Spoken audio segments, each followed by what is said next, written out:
Last Wednesday, Harry called me at work. "Tanya, I have to cancel dinner tonight," he said. "My parents flew in from Portugal this morning. They want to meet with me alone about something important." This struck me as odd.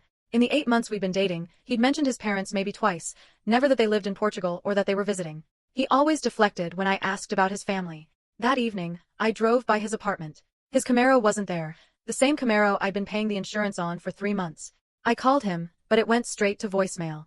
I texted, asking if everything was okay. 2 hours later, he replied, "Long conversation. I'll call you tomorrow." I couldn't sleep that night. The whole situation felt wrong. Harry had been different lately, more distant. His constant texts had dwindled to short, infrequent messages over the past 2 weeks. Thursday morning, I checked Instagram. Harry had posted a photo from the night before at Romano's, an expensive Italian place downtown, captioned "Family Dinner" with a heart emoji. In the corner of the frame, I saw part of a woman's hand. The nails were bright red with delicate ring designs I knew I recognized. I zoomed in. The hand was young, adorned with expensive-looking rings. This wasn't his mother's hand. I'd seen those rings before, but I couldn't place where. That afternoon, I went through his Instagram feed with a fine-toothed comb. I found photos from last year, before we met, featuring a blonde woman named Stella. Her account was public. As I scrolled through her recent posts, I saw them, the same rings. Stella had moved to Seattle 8 months ago, exactly when Harry and I started dating. Her newest posts showed she'd been back in our city for 3 weeks, the same time Harry had started pulling away. I realized the hand in the photo belonged to Stella, his ex-girlfriend, the one he claimed meant nothing. Friday evening, I decided to go to Romano's myself. I called Harry first, asking if he wanted to have dinner there. He quickly refused, claiming it was too expensive, even though I was the one who always paid for our meals. I drove to the restaurant around 7:30, parked across the street, and waited. At 8:15, his Camaro pulled up. He got out with an older couple and Stella. I grabbed a hoodie and a baseball cap from my car, pulling the brim down low. Inside, the hostess seated me one table away. They couldn't see my face. Harry held Stella's hand across the table while his mother, who I assumed was Priscilla, smiled at her warmly. His father, Leonard, raised a glass for a toast. "Mom, Dad, this is Stella, the love of my life. We're back together," Harry announced. Priscilla clapped. "Oh, wonderful, darling. What about that other girl, Tanya?" Harry and Leonard both burst out laughing. "That pathetic girl? She's just my walking ATM," Harry bragged. "I've been using her for months while I got Stella back. She pays for everything." I pulled out my phone and started recording the audio under the table. "My car, my clothes, even my phone bill. She covers it all," he continued. "I'll dump her next week, once Stella moves in with me." Leonard nodded. "Smart son. Why work when some desperate girl will pay for everything?" They all roared with laughter. "I can't believe she fell for it," Stella said. "Pretty desperate," Harry replied. "She thinks I love her. Keeps talking about us getting married someday. I just nod and smile while she pays my bills." Priscilla leaned in. "How much has she given you, sweetheart?" Harry thought for a moment. "Around 4,000 so far. Maybe more. She bought me a watch last month, paid my car insurance for 3 months, got me those shoes Stella wanted." Every item he listed was a purchase I'd made. The $600 watch. The car insurance I'd worked overtime at the call center to cover. The shoes I'd bought him after skipping meals. Stella pulled out her phone. "I should thank her. What's her Instagram? I want to see what this walking ATM looks like." "Don't," Harry said, lowering her phone. "I need her to keep paying until you're settled." Leonard raised his glass again. "To my brilliant son, for finding such an easy solution to his financial problems. Who needs to work when you've got a sugar mama?" They clinked glasses while I sat frozen. 8 months of my life, of believing he loved me, of sacrificing my own security for someone who saw me as a bank account. I stopped the recording, left a 20 on the table for my water, and walked out. He had no idea I knew. He had no idea what happens when you use the wrong person. After I left Romano's, I just sat in my car, staring at the steering wheel. My hands were shaking, not from sadness, but from pure volcanic rage. All those double shifts I worked to afford his car payments while he was planning a future with someone else. What really got to me was the laughter. His dad calling me a sugar mama. Stella wanting to see what the walking ATM looked like. They didn't just think I was stupid, they thought I was a joke. I drove home in complete silence, a storm of anger building inside me. When I got to my apartment, I saw all of Harry's things, his expensive gaming headphones on my coffee table, his clothes in my closet, his protein powder on my kitchen counter, his sneakers lined up by the door like he owned the place. That's when it clicked. This jerk had been slowly moving in, using my home as free storage while he waited for Stella. I started grabbing his things. The headphones went into a garbage bag, followed by his clothes, shoes, toiletries, and his stupid cologne collection. I was a woman possessed, and it felt incredible. But just bagging it up wasn't enough. He had humiliated me. I dragged the bags to the sidewalk and started pulling everything out. His jeans landed in a puddle. His precious Jordans got tossed across the concrete. I opened his expensive cologne bottles and poured them all over his gaming equipment. The smell was overpowering, but watching cologne drip over his $500 headphones was therapeutic. I scattered everything across the sidewalk and front yard. It looked like a tornado had hit an asshole's bedroom, and I was proud of my work. Then I went inside, changed into pajamas, made a huge bowl of ice cream, and turned on Netflix. For the first time in months, I was completely relaxed. Around 11:30, I heard his car pull up, a door slam, and a loud, "What the fuck?" I looked out the window and watched him frantically trying to gather his ruined belongings. 5 minutes later, he was pounding on my door, so hard my neighbor's lights came on. I opened it, keeping the chain lock on. His face was bright red. Behind him, I could see Stella sitting in his Camaro. "Tanya, what the hell is wrong with you? Are you having a mental breakdown?" I looked at him calmly. "Oh, I just cleaned out some clutter. I figured you wouldn't need it here anymore, since you're moving in with the love of your life next week." The color drained from his face. "I don't know what you're talking about. You're acting crazy. Let me in so we can talk."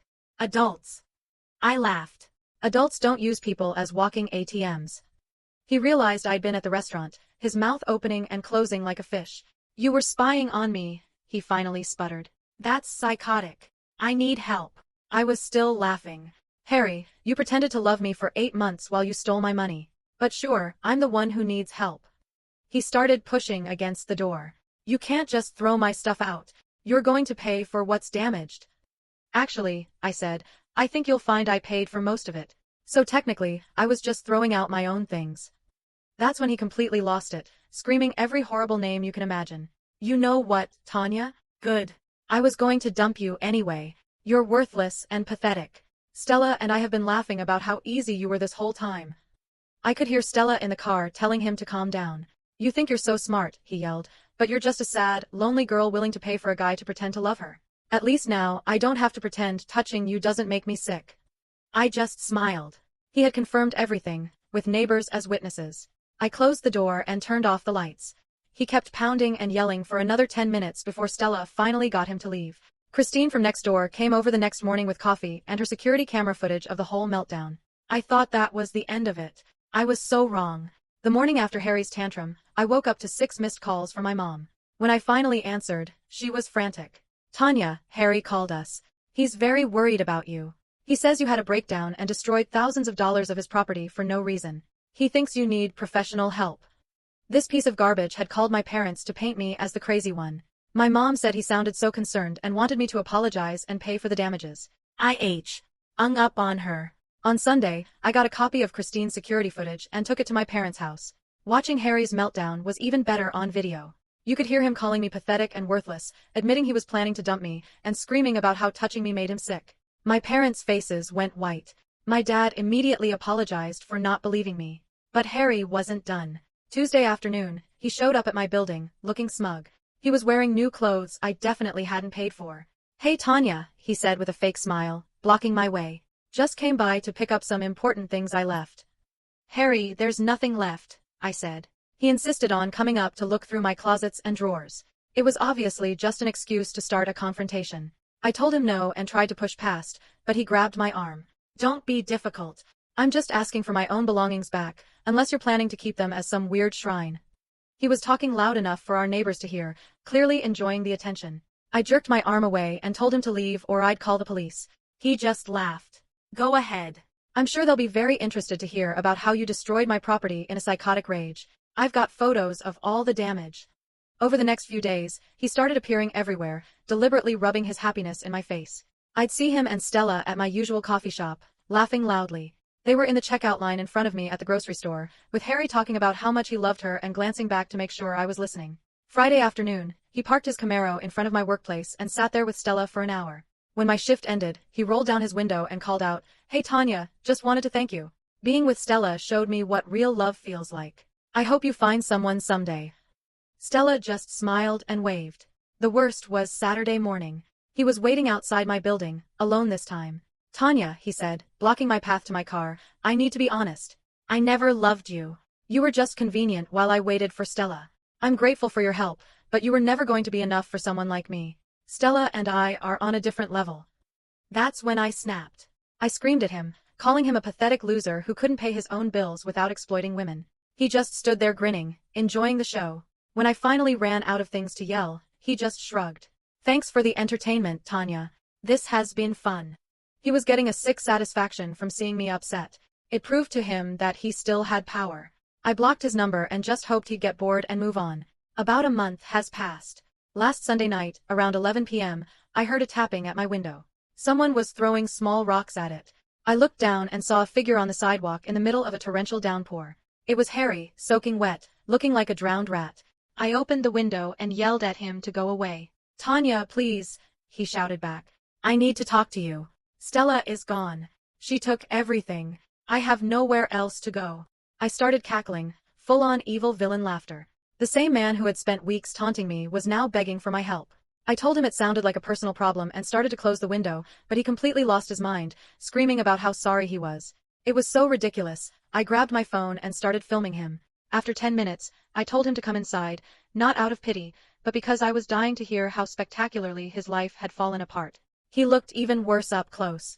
I made him stand on the doormat while I sat on my couch with a cup of tea. Tanya, he began, I know you hate me, but what happened with Stella wasn't what I thought. Apparently, while Harry was bragging to his parents about his walking ATM, Stella was planning her own scam. She convinced him to put her name on his bank account to help manage his finances. Then she went apartment hunting with his car and never came back. By the time Harry realized she was gone, she had withdrawn every single penny, the money from me, from selling his electronics and his rent money. She cleaned him out and vanished. I was trying so hard not to laugh. The man who manipulated me for money had been outmanipulated by a master. But it gets better. He was also homeless. He'd already given up his lease and his stuff was in a storage unit he could no longer afford.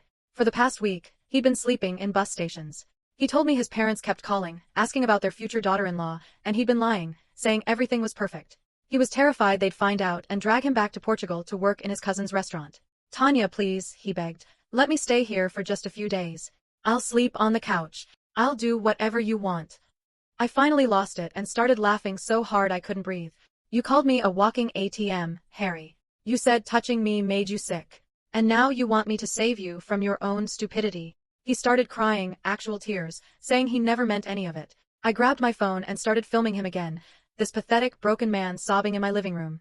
I posted the video on TikTok with the caption, POV, your manipulative ex comes crawling back after his new girlfriend scams him the same way he scammed you. It got hundreds of views in minutes. I gave him 5 minutes to get out before I called the police. He left looking like his world had collapsed, which, to be fair, it had. As of yesterday, he was still occasionally showing up outside my building, looking more defeated each time. I heard he's been asking other tenants for odd jobs. 2 days ago, he tried to get tough one last time. He stood up from the steps and tried to intimidate me. I'll remember this, Tanya. When I get back on my feet, you're going to be the one begging me. I burst out laughing in his face. This homeless, broke man who smelled like he hadn't showered in weeks was threatening me with his big comeback. I told him McDonald's was 2 blocks away and maybe they'd give him some food. I hope he enjoys wondering where his next meal is coming from. Maybe now he'll understand what it feels like to be used and discarded. Karma is a beautiful thing.